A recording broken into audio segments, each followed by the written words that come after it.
Hey guys, welcome back to Phone Tricks. In this video we will learn how to enable one-handed mode in Xiaomi 11i and 11i hypercharge smartphones. Without further ado, let's get started. First of all, you need to open settings. Then you need to go additional settings. Then you can find the option called one-handed mode. Now you need to enable the one-handed mode from here. In the previous versions, you can defaultly enable using the quick panel, but now the MIUI updated the system, so we can't enable from the quick panel. So first of all, you need to enable the one-handed mode from here.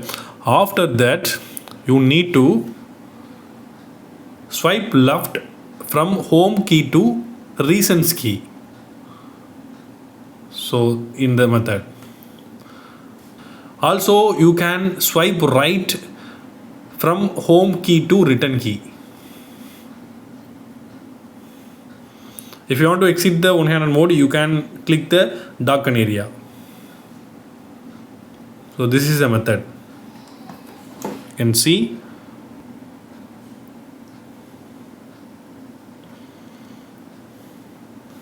So that's all guys. I hope this video is very useful to you. If you like this video, hit thumbs up and do subscribe our channel for more updates. Thank you.